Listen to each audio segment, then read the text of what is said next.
Some moments change everything. A delayed train, a wrong turn, a glance across a crowded platform that refuses to fade. I never believed in serendipity until the evening I ended up sharing a tiny Airbnb cabin with someone who would dismantle every careful boundary I'd ever built. My name is Julian, and this is the story of how a literary retreat in the Vermont woods became the weekend that rewrote my entire script. The Amtrak Vermonter was supposed to deposit me in White River Junction by 6 p.m., leaving ample time for a quiet dinner and an early bedtime before the first workshop at 8 the next morning. Instead, a freight derailment somewhere in Connecticut turned the journey into a 12-hour odyssey. By the time the train finally wheezed into the station, it was past midnight, the sky spitting sleet, and every rideshare app showed 0 cars within 30 miles. I stood under the sodium lights of the platform, duffel bag slung over my shoulder, scrolling futilely for a hotel. A voice behind me, low, amused, with a faint Carolina drawl, cut through the wind. Looks like we're both victims of the same cosmic joke. I turned. The man leaning against a wooden bench had wind-tousled black hair, a week's worth of stubble, and eyes the color of storm glass. He wore a forest green canvas coat that had clearly seen every continent, and a wool scarf the shade of Merlot. A battered leather satchel rested at his feet, a typewriter sticker peeling from one corner. "Julian Hawthorne," I said, offering a hand because that's what polite, exhausted people do. "Leo Valenti," he replied, "grip warm and sure." Also headed to the Frost and Flame retreat. Also discovering that near the station is apparently a relative term in Vermont. We discovered, in the next 10 minutes of shared despair, that the retreat shuttle had stopped running at 10, that every inn within 20 miles was booked for leaf peeper season, and that the only remaining option was a single Airbnb listing. A one-room log cabin with a loft, 20 minutes into the mountains, available because of a last-minute cancellation. 1 bed in the loft, 1 futon downstairs, Leo read from his phone. Wood stove, no Wi-Fi. Romantic as hell if you're into that sort of thing. I laughed. Actually laughed, despite the sleet needling my face. "I'm not."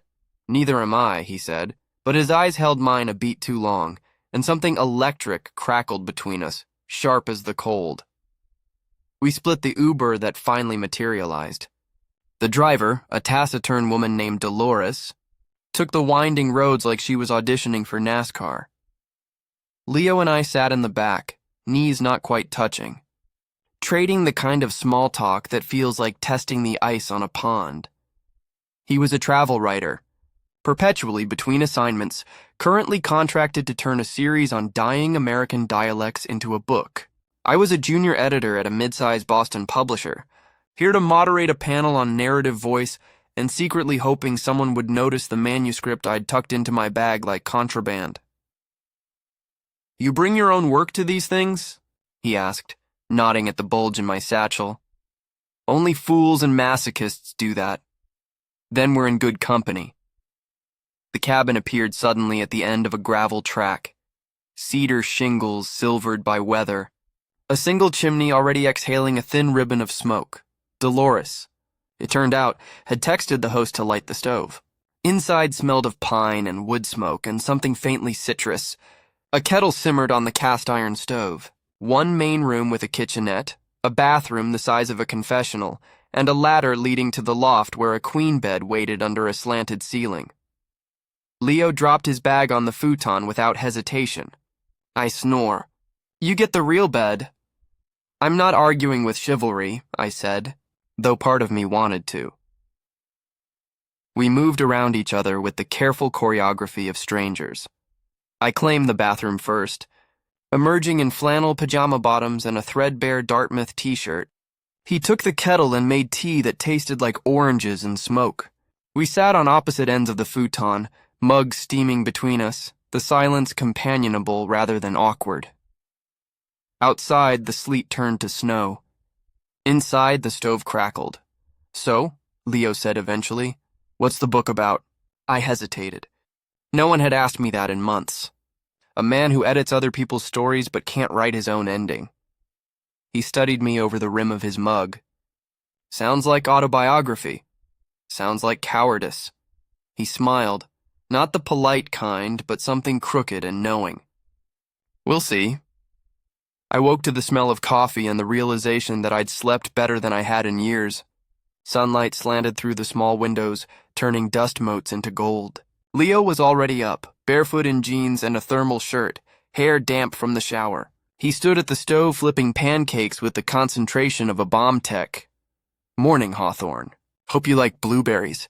I sat up, disoriented by the domesticity of it all. You cook? Only when stranded with attractive editors. Heat flooded my face. I busied myself with folding the quilt, hyper-aware of the small space. The way his shoulders moved under cotton. The faint scar that curved along his left wrist like a comma. We ate at the tiny table, knees brushing, trading sections of the single newspaper the host had left. He read the arts pages aloud in that low drawl, pausing to argue with a reviewer's take on a debut novel. I found myself laughing at his indignation, arguing back, words tumbling out the way they hadn't since college. The retreat started at 9, but the access road was snowed in. The organizer, a harried woman named Priya, called to say workshops were delayed until noon, maybe later. Which left us marooned with a stack of firewood, a half-empty bottle of bourbon someone had left in the cupboard, and the kind of tension that thickens the air like humidity before a storm. Leo suggested a walk.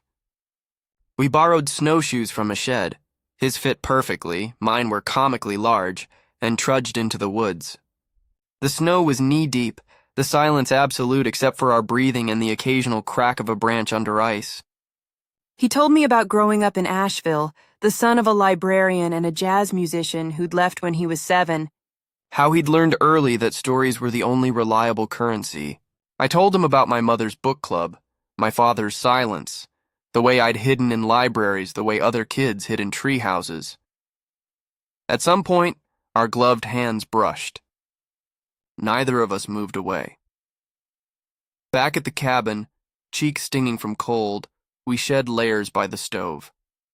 His sweater came off first, revealing a thermal shirt clinging to the lean lines of his back. I looked away, then looked back, unable to help myself. He caught me watching in the reflection of the window and smiled. Slow, deliberate. Julian. Just my name, but it landed like a question. The power flickered, then died. The stove still glowed, but the sudden darkness felt intimate, conspiratorial. Leo found candles in a drawer, beeswax, scent of honey, and lit them one by one until the room shimmered gold. We played cards by candlelight, then abandoned the pretense and talked. About books we loved, cities we'd left pieces of ourselves in, the particular ache of wanting something you're not sure you're allowed to have. The bourbon made appearances. So did silences that weren't empty. At some point, I couldn't say when, our knees touched and stayed touching. His hand found mine across the table, thumb tracing the ridge of my knuckles like he was reading Braille. I don't do this, I said. My voice sounded foreign in my ears. Neither do I. The kiss happened slowly, giving both of us time to change our minds. It didn't feel like a line crossed so much as a door opened. His mouth was warm, tasting of bourbon and blueberries, and when his hand slid to the back of my neck, I felt something inside me unclench that I hadn't known was clenched. We moved to the loft without discussion. The bed was narrow, the sheets cool, the candles below throwing long shadows across the rafters. Clothes came off in stages, his shirt first, then mine, the soft rustle of fabric louder than breathing.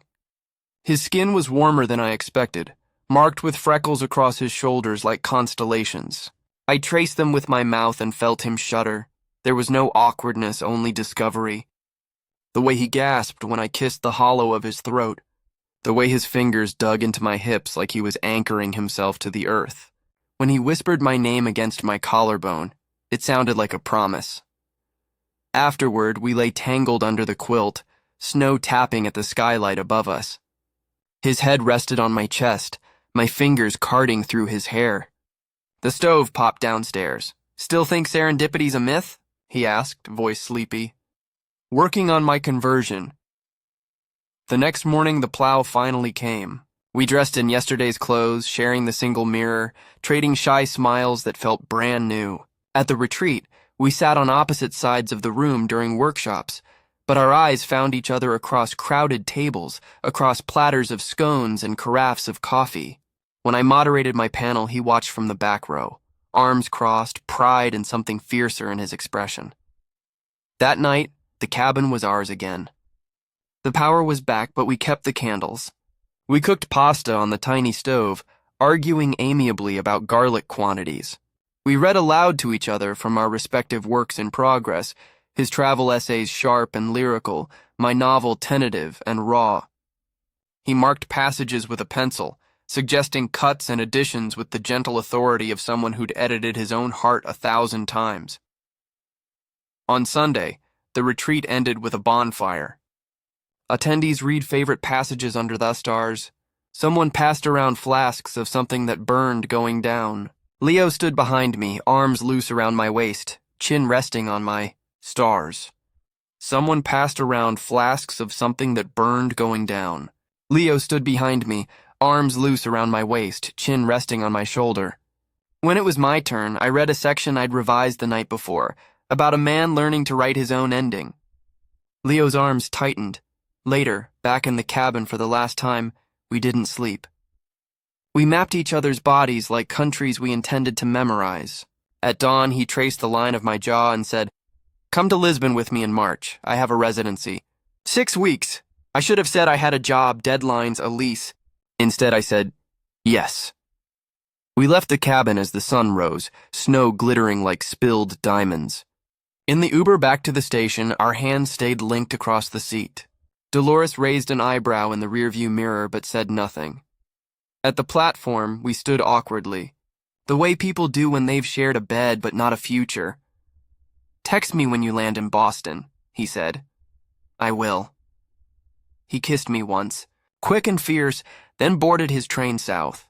I watched until the taillights disappeared, then opened my phone and bought a ticket to Lisbon for March. Some moments change everything. A delayed train, a shared cabin, a stranger's hand in the dark. I used to think stories were things you edited into shape. Turns out sometimes they edit you.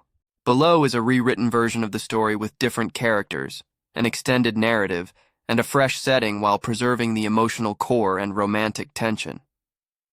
The characters are now Lila Harper, replacing Adrian, and Noah Callahan, replacing Ethan, and the setting shifts from a Chicago marketing conference to a literary festival in Edinburgh, Scotland. The story is lengthened with additional scenes, deeper character backstories, and more detailed interactions to enhance the intimacy and stakes. The rain in Edinburgh was relentless. A soft, persistent drizzle that turned the cobblestone streets into mirrors of the city's golden lights. I, Lila Harper, had arrived 3 days ago for the Edinburgh International Book Festival, a whirlwind of panels, readings, and networking that left little room for anything but work. My carefully curated life as a literary agent, polished, controlled, and solitary, was exactly how I liked it. Or so I told myself.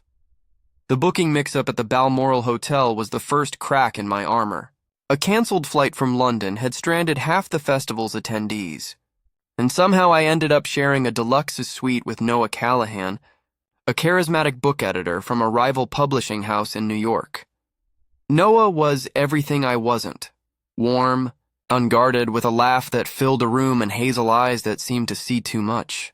When the concierge explained the situation, Noah just grinned, unfazed. "We'll survive, Lila. Worse things have happened than sharing a view of Edinburgh Castle." The first night was professional, almost painfully so. We divided the room with military precision, his bed by the window, mine by the bathroom. We exchanged polite small talk about the festival, our favorite authors, the panels we were attending. But there was a current beneath it all, an awareness that hummed every time our eyes met. I chalked it up to exhaustion and went to bed with my laptop, reviewing manuscripts until the words blurred. By the second evening, the pretense was harder to maintain. We'd spent the day at the festival, attending a panel on the future of narrative nonfiction. Noah was a guest speaker, and watching him on stage was like watching a storm gather. His passion for stories, for truth, was electric. He spoke about the power of raw, unfiltered voices, about letting authors bleed onto the page. Readers don't want perfection, he said, his voice steady and sure. They want honesty. They want to feel less alone.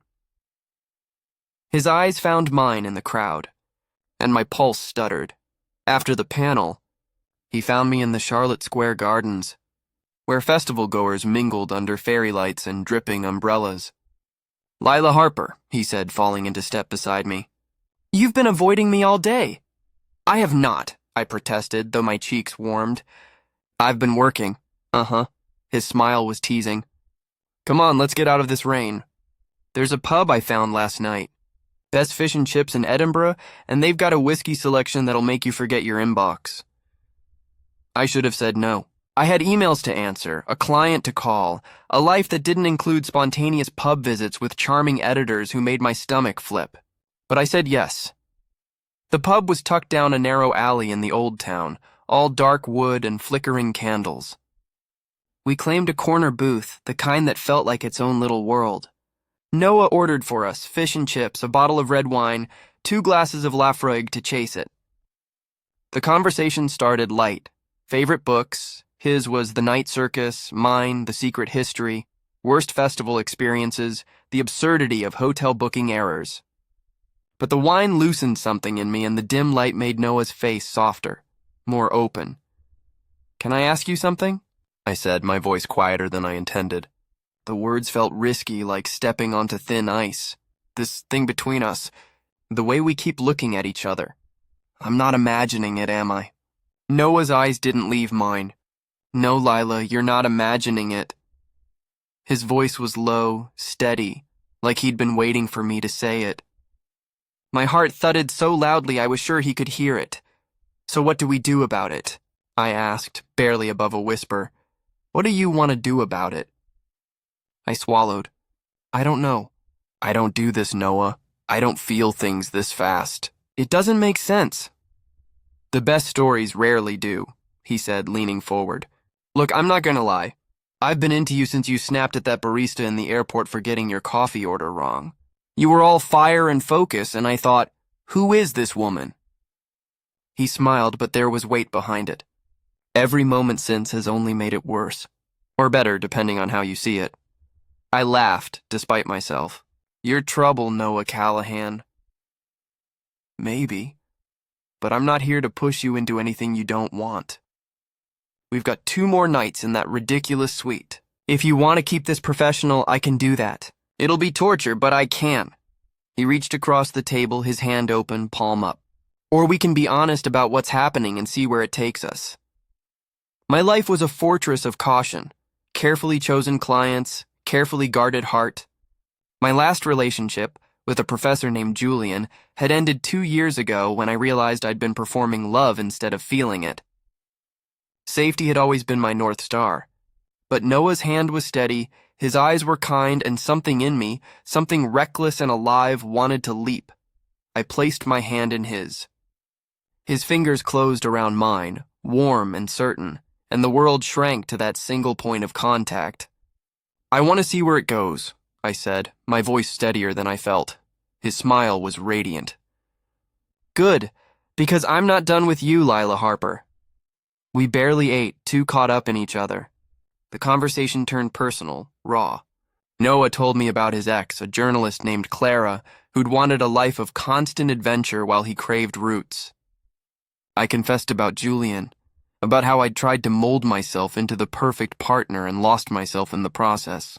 "I've been afraid," I admitted, the whiskey burning my throat. "Afraid of wanting too much, of losing control. It's easier to keep things manageable."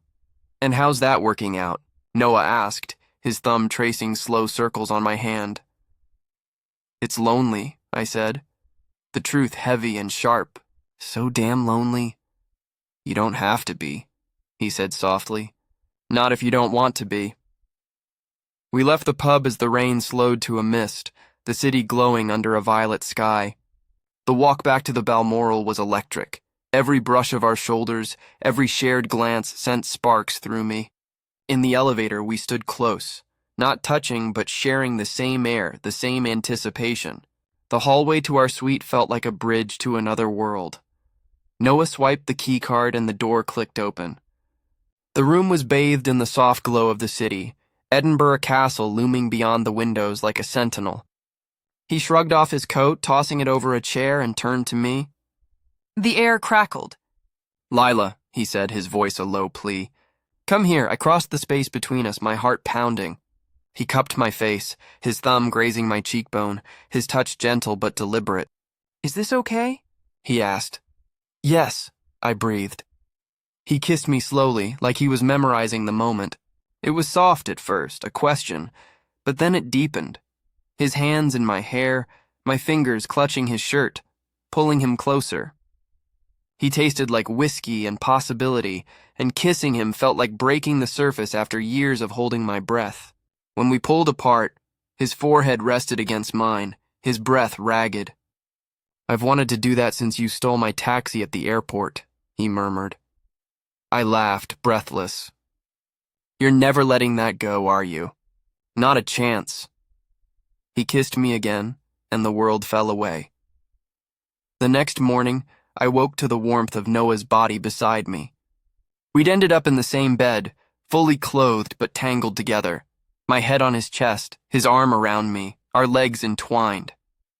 His heartbeat was a steady anchor under my ear. He stirred, his fingers threading through my hair.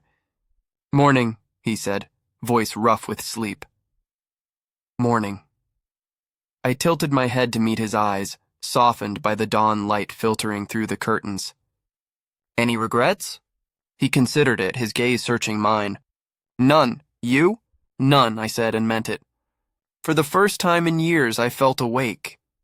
We lingered in bed, talking about everything and nothing. His childhood in Brooklyn, my summers in a small coastal town in Maine, the books that shaped us. But the festival waited, and so did the world outside our cocoon. Noah had a keynote to deliver, and I had meetings with authors. "Will you come?" he asked, kissing my temple. "To the keynote?" "Wouldn't miss it," I said. The Charlotte Square Gardens were buzzing for Noah's talk. The art of editing the human story. He took the stage in a navy blazer, his sleeves rolled up, his presence commanding yet warm. He spoke about the editor's role as a midwife to truth, about stripping away artifice to reveal the heart of a story. "We're all editing ourselves," he said, his voice resonating through the tent, "curating our lives for the world. But the stories that matter, the ones that change us, are the ones where we let the mask slip." His eyes found mine again, and I felt seen in a way that made my chest ache. He wasn't just talking about books. Afterward, he found me in the crowd, loosening his tie. "Honest opinion?" he asked, a nervous edge to his smile. "You were brilliant," I said. "I mean it, Noah. You made everyone in that room feel something." He ducked his head, shy in a way that felt impossibly endearing. "Means a lot coming from you. You get it, the cost of hiding." Before I could respond, a voice cut through the crowd. "Lila Harper." My boss, Eleanor Grant, strode toward me, her silver hair impeccable, her presence commanding. Eleanor was a legend in light. Grant strode toward me, her silver hair impeccable, her presence commanding. Eleanor was a legend in literary circles, brilliant but exacting, and I'd been vying for her approval for years. "Enjoying the festival?" she asked, her eyes sharp. "Absolutely," I said, straightening. "Some incredible discussions." "Good. I'll need a full report on Monday. We're pitching to a major publisher, and I want your take on the trends." Her gaze flicked to Noah. "And who's this?" "Noah Callahan, editor at Hudson House," he said, extending a hand. "Lila and I are roommates, thanks to the hotel's booking fiasco." Eleanor's eyebrow arched. "Roommates. How modern." Her tone was neutral, but her eyes missed nothing. "I saw your keynote, Noah. Inspiring, though perhaps a touch sentimental for our purposes. Readers want escapism, not navel-gazing." Noah smiled, unfazed. "Sometimes escapism is just truth in disguise." Eleanor hummed, non-committal, then turned to me. Monday, Lila, don't forget. She swept away, leaving a chill in her wake. Noah squeezed my hand. She's intense. You have no idea, I muttered. But his touch grounded me, and for the first time Eleanor's approval felt less like a lifeline and more like a weight. The afternoon brought complications. During a networking reception, I overheard whispers about a major deal Hudson House was chasing, a memoir by a reclusive author I'd been courting for months. Noah hadn't mentioned it, and the realization stung. Was he playing me? Using our connection to get an edge? I confronted him later, in the quiet of our suite. Why didn't you tell me about the memoir? I asked, my voice sharper than I intended. Noah's face fell. Lila, I didn't know you were involved until today, I swear. I'd never use you like that. I wanted to believe him, but doubt gnawed at me. This is my career, Noah. I can't afford to be naive. He stepped closer, his voice earnest. I know, and I'm not asking you to trust me blindly. But I'm not your enemy. I'm the guy who's falling for you fast and hard, and I'm terrified of screwing this up. His honesty disarmed me. I'm terrified too, I admitted. I don't know how to do this, wanting someone, risking something this big. Then let's be terrified together, he said, taking my hands. No games, just us. That night we talked until the city lights faded, laying bare our fears, our hopes, our scars. And when we kissed, it was different. Slower, deeper, a promise to try. Saturday evening, the festival's closing gala was a blur of champagne and farewells. Noah and I stole moments in the shadows of the National Gallery, his hand on my waist, my fingers brushing his. But the real turning point came later, in the steam and heat of the hotel shower. We'd returned to the suite, buzzed from wine and the high of the night. Noah suggested a shower to wash off the festival chaos, and I surprised myself by saying, "Together?" The bathroom was all marble and glass, the shower a cascade of warmth. We undressed slowly, nervously, laughter breaking the tension. Under the water there was no pretense, no professional facades, just Noah and Lila bare and vulnerable. His hands traced the curve of my shoulders, my fingers mapped the freckles across his chest. We kissed, water streaming over us, and every touch felt like a confession. I'm not letting you go after this, he murmured against my skin. Good, I whispered. Because I'm not done with you, Noah Callahan. Sunday morning, we packed in silence, the weight of departure heavy. The festival was over, and so was our excuse to stay in this bubble. Noah was flying to New York, me to London. But as we stood at the airport, his hand in mine, I knew this wasn't the end. Call me when you land, he said, kissing me softly. I will, I promised. And Noah, thank you for making me brave. He smiled, his eyes bright. Thank you for letting me in.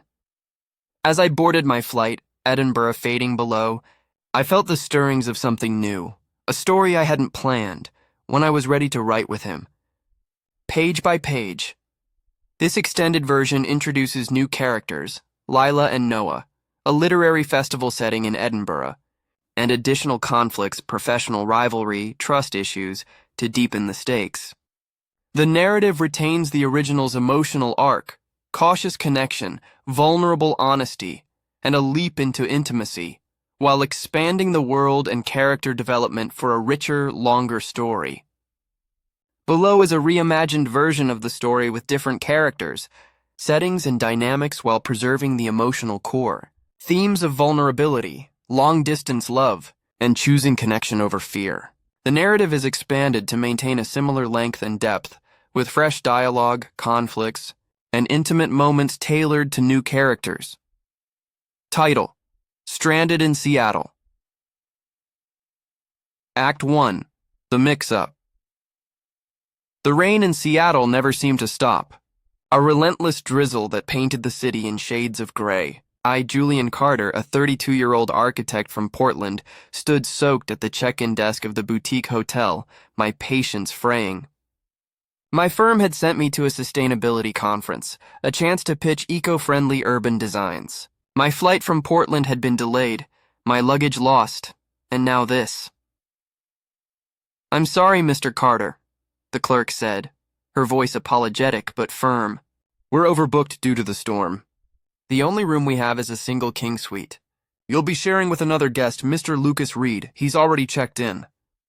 Sharing? I repeated, incredulous. I was exhausted, my suit rumpled, my nerves shot. The last thing I needed was a stranger in my space. There's no other option? None tonight. Tomorrow we'll sort it out. She handed me a key card. Room 512, 5th floor. I trudged to the elevator, muttering under my breath. Sharing a room with some random conference attendee? This was a nightmare. When I opened the door to room 512, I was hit with the faint scent of cedar and coffee. A man stood by the window, silhouetted against the city lights, a glass of red wine in hand. He turned and my breath caught. Tall, lean, with tousled dark hair and a crooked smile that felt like it could unravel my worst day. You must be Julian, he said, his voice warm, a hint of a southern drawl. Lucas Reed, looks like we're roommates. I dropped my bag, forcing a smile. Julian Carter. Sorry for the intrusion. This wasn't planned. Lucas laughed, a low, easy sound. Neither was I. My flight from Austin got rerouted. Hotel's a mess. Want some wine? Figure we might as well make the best of it. I hesitated, then nodded. Sure, why not? We sat on opposite sides of the room, me on the desk chair, him on the edge of the bed, sipping cheap Hotel Merlot. Lucas was a landscape photographer, in town for an art exhibit tied to the conference. His energy was open, unguarded, a stark contrast to my reserved demeanor. I was used to control, blueprints, timelines, measurable outcomes. Lucas seemed to live in the moment, his stories vivid, his laugh infectious. So, architect, he said, swirling his wine, you design buildings that don't fall down. That's sexy, I snorted, nearly choking. It's practical. Practical's overrated, he teased, his green eyes glinting. Sometimes you gotta let the design surprise you. I didn't know it then, but that was the moment everything started to shift. Act 2, The Spark. The conference was a blur of panels and networking, but Lucas was a constant. We ran into each other at coffee breaks, in the hotel lobby, at the bar after hours. He'd tease me about my color-coded schedule. I'd rib him for his artsy disdain for structure. There was a pull between us, electric and unsettling. I wasn't used to wanting someone this fast. By Saturday night, after a day of stolen glances and brushed hands, we ended up at a rooftop bar overlooking Puget Sound. The city sparkled below, all neon and wet pavement. Lucas leaned against the railing, his camera slung around his neck. Ever think life's just a series of accidents? He asked, his voice soft over the hum of the city. Accidents? I raised an eyebrow, sipping my whiskey. Yeah, like us, stuck in the same room. Like me spilling coffee on your shoes this morning. He grinned, unapologetic. Maybe the universe is trying to tell us something. I laughed, but my chest tightened. The universe doesn't have my calendar. He stepped closer, his gaze steady. Maybe it should. My pulse raced. I wanted to kiss him, right there under the Seattle stars, but fear clamped down. I was leaving tomorrow. He was in Austin.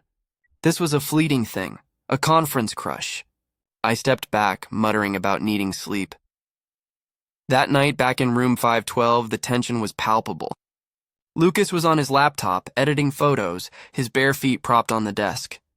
I sat on my bed, pretending to review notes. The air felt charged, like the storm outside. Julian, he said, closing his laptop. You okay? You've been quiet since the rooftop. I'm fine, I lied, avoiding his eyes. Just thinking about tomorrow. Back to reality, he frowned, standing. Reality's overrated, too. What's really going on? I sighed, running a hand through my hair. It's been intense. But it's not real life. You're in Texas, I'm in Oregon. We're strangers, Lucas. What happens when we leave this bubble? He crossed the room, stopping in front of me. You're already writing the ending, aren't you? Planning how to protect yourself before anything even happens. I'm being realistic, I shot back, my voice sharper than intended. This is fast. Too fast. I don't do this. Do what? Feel something? His tone was gentle but pointed. Julian, I'm not asking for a 5-year plan. I'm asking you to stop running from what's happening right now. I looked at him, his earnestness cutting through my defenses. What if it's just conference magic? He laughed, but it was strained. Conference magic? Is that what you call this? He gestured between us. Because it feels pretty damn real to me. I swallowed hard, my throat tight. I'm scared, Lucas. I don't know how to do this. Then let me help, he said softly. Stay with me tonight. Not for anything crazy, just to talk, to be here. No pressure, just don't hide. He headed to the bathroom, leaving the invitation hanging in the air. The shower started, steam curling under the door. I stood frozen, my heart pounding. This was my choice. Stay safe, keep my walls up, or take the risk he was offering. My hands shook as I unbuttoned my shirt, each button a surrender. I stripped to my boxers, staring at the bathroom door. Through the frosted glass, I saw Lucas's silhouette, water cascading over him. I took a breath and opened the door. The bathroom was warm, thick with steam. Lucas turned, his eyes softening. Julian? Yeah, I said, my voice barely audible. I'm here, he smiled, stepping aside. Come in. I shed my boxers and stepped into the shower. The water was hot, grounding. Lucas's hands found my shoulders, gentle, reassuring. Hey, he murmured, water dripping from his lashes.